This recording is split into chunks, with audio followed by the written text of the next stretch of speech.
መቆሚያ ያጣው የምስራቅ አርሲ ምዕመናን ግድያ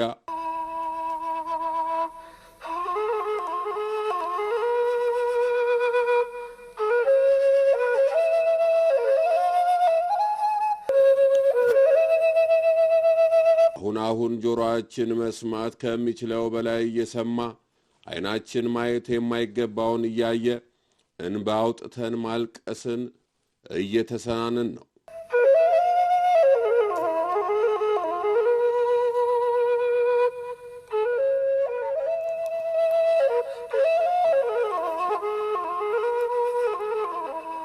ለወትሮ በዚህ መልኩ የተፈጸሙ ግድያዎችን ወዲያ ከአድማስ ባሻገር በዘገየ ዜናም ቢሆን ሰማ ኖረናል። ፈሩት ይደርሳል፣ የጠሉት ይወርሳል ሆነና ነገሩ እኛው አገር ሰዎች በሃይማኖታቸውና በብሔራቸው እየተለዩ መታረድ ጀመሩ።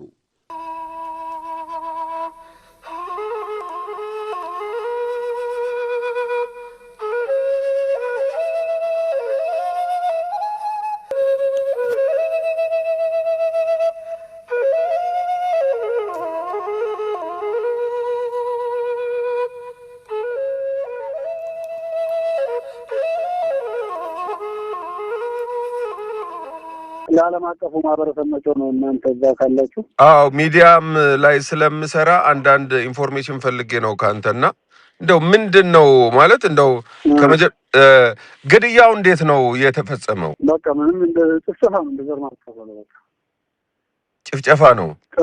ምንም የምትለው ነገር የለም። በተለይም ከቅርብ ጊዜ ወዲህ በምስራቅ አርሲ ዞን እየተፈጸመ ያለው ጭካኔ መዝገበ ቃላት የታጣለት ሆኗል። በዚህ ዞን መሰረቱን ሃይማኖት ያደረገው ጥቃት የበርካታ ኦርቶዶክሳውያን ምዕመናን ቄራ ከሆነ ሰነባብቷል። የዛሬው ተረኛ ደግሞ የሽርካ ወረዳ ነው። በዚህ ወረዳ ጃዊ ቀበሌ በኦነግ ሸኔ በተፈጸመው ጥቃት 22 በላይ ኦርቶዶክሳውያን ምዕመናን እንደ እንስሳ ሲታረዱ ውለዋል። ይሄን ያደረገው ማን ነው? ኃላፊነትስ የወሰደ አካል አለ? ማን ይወስዳል? ምን ሸኔ ነው እኛ የምንለው? መንግስት ሚዲያ ላይ እናንተ ስታቀርቡ ያልታወቀ ታጣቂ ኃይል ነው የምትሉት። እኛ በቃ ሸኔ ነው የሚባለው በእኛ ሀገር ቋንቋ። የሚገርም ነው። በአካባቢው የመንግስት ወታደሮች አልነበሩም? ከአቅም በላይ ነው ያለው ኃይል። የመንግስት መከላከያን አውጥቷል። የፌዴራል መንግስት የወረዳውን አስተዳዳሪ እኛ ምንም ማድረግ አንችልም። በግል ማናገራናቸው እንደው በቃ መከላከያ ፍጹም ጠይቀናል። እንደው ስንት ሰው ህይወታቸው አለፈ ይባላል? እንግዲህ አሁን እኛ 20 ባለ ጉርጓድ ተቀብረዋል። 2 ኪዳነ ምህረት ተቀብረዋል። 2 ሙስሊም 24 ሰው ተቀብረዋል። 22 ክርስቲያን 2 ሙስሊም 3 የታጠቁ ኃይሎች ናቸው። 21 ሲቪል ከ80 ዓመት ከ60 ዓመት እስከ 80 ዓመት ነው። አሮጊትና ሽማግሌዎች አንድ ወጣት ሴትም አለ ያለች። እንደው የት አካባቢ ነው? በደንብ ሽርካ ነው ግን ጃዊ አካባቢም ነው እየተባለ ነው። እንደው እስቲ ስፔሲፊክ አካባቢው የት ቦታ ይባላል? ጃዊ አቡነ ገብረ መንፈስ ቅዱስ ቤተክርስቲያን ተደረሰ። ጃዊ አቦ ነው የሚባለው። በቃ ጃዊ አቦ ነው የሚባለው።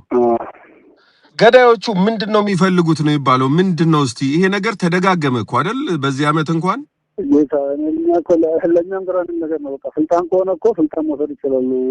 ስልጣን ጉዳይ አልመሰለንም። እኛ ዘር ማጥፋት ካልሆነ በስተቀር ፖለቲካም አይመስለንም። ግራ የገባ ነገር። ግድያው ሃይማኖታዊ ነው ማለት ይቻላል? ምንም አጠራጠራል። አሁን አንተ እዚህ ከእኔ ጋር እያወራ ባለ ሰዓት ራሱ የዛ አካባቢ ያለው ሙሉ ንብረት እና ከተማ እየነደደች ነው ያለች። አቤት በእሳት እየነደደ ነው። ቤቶች እየተቃጠሉ ነው። አሁን በዚህ ሰዓት አንተ ግን እናንተ እያወራ ቤት እየነደደ ነው። የሚገርም ነው። ብቻ ግን እንደው ምንድነው ሊባል ነው የሚችለው? ሃይማኖታዊ ግጭት ነው? በምንድን ነው መነሻው ይታወቃል?